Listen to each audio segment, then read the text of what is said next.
Doctor Ebrahim رائسی 1960 میں ایران کے شہر مشہد میں پیدا ہوئے۔ ان کے والد ایک عالم تھے اور ان کی والد کی وفات اس وقت ہوئی جب ابراہیم رائسی 5 سال کے تھے۔ ایران میں 19 جون 2021 کو ہونے والے صدارتی انتخابات میں ابراہیم رائسی نے کامیابی حاصل کی تھی اور انہوں نے ایران کے 8ویں صدر کی حیثیت سے حلف اٹھایا تھا۔ عدالتی نظام میں کئی عہدوں پر کام کیا۔ 1979 میں انقلاب ایران کے بعد ڈاکٹر ابراہیم رائسی نے ایران کے عدالتی نظام میں کئی عہدوں پر کام کیا۔ 1980 میں جب ان کی عمر 20 سال تھی تو وہ کرج کے پراسیکیوٹر جنرل بنے تھے اور بعد ازاں وہ ہمدان کے پراسیکیوٹر بھی مقرر ہوئے اور دونوں عہدوں پر ایک ساتھ خدمات سر انجام دی۔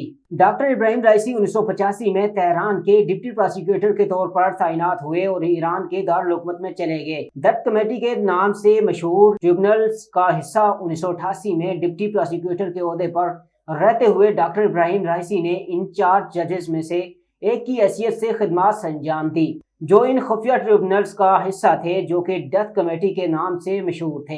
آیت اللہ علی خامنہ ای کے نئے سپریم لیڈر منتخب ہونے کے بعد ڈاکٹر ابراہیم رائسی کو نئے چیف جسٹس محمد یزدی کے تہران کا پراسیکیوٹر مقرر کیا اور وہ 1999 سے 1994 تک اس عہدے پر فائز رہے، جبکہ 1994 میں انہوں نے جنرل انسپیکشن آفس کا سربراہ مقرر کیا گیا۔ انہوں نے 2004 سے 2014 تک بطور ڈپٹی چیف سیکرٹری فائز سر انجام دیے، جبکہ 2014 سے 2016 تک ایران کے پراسیکیوٹر جنرل رہے۔ 2017 میں ایران میں ہونے والے انتخابات میں ڈاکٹر ابراہیم رائسی صدر کے امیدوار بن کر سامنے آئے، تاہم اس الیکشن میں اس وقت کے صدر حسن روحانی نے انہیں بھاری اکثریت سے شکست دی۔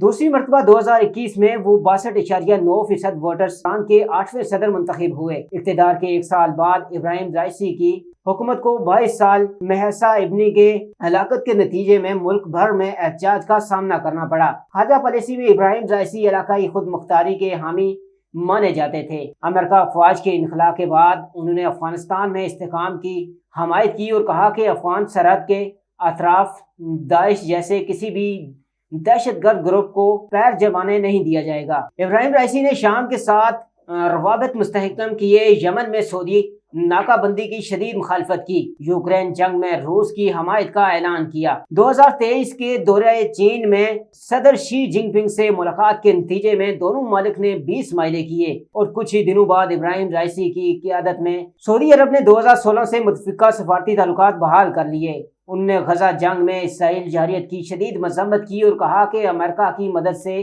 اسرائیلی غزہ میں فلسطین کی نسل کشی کر رہا ہے۔ پچھلے مہینے اپریل میں ہی صدر ابراہیم رائسی نے پاکستان کا 3 روزہ دورہ کیا، جس میں دونوں ممالک نے باہمی تجارت $10 ارب تک بڑھانے کا عہد کیا۔ اپنے میزبان راجو صاحب کو دیجیے گا اجازت۔ اللہ نگہبان۔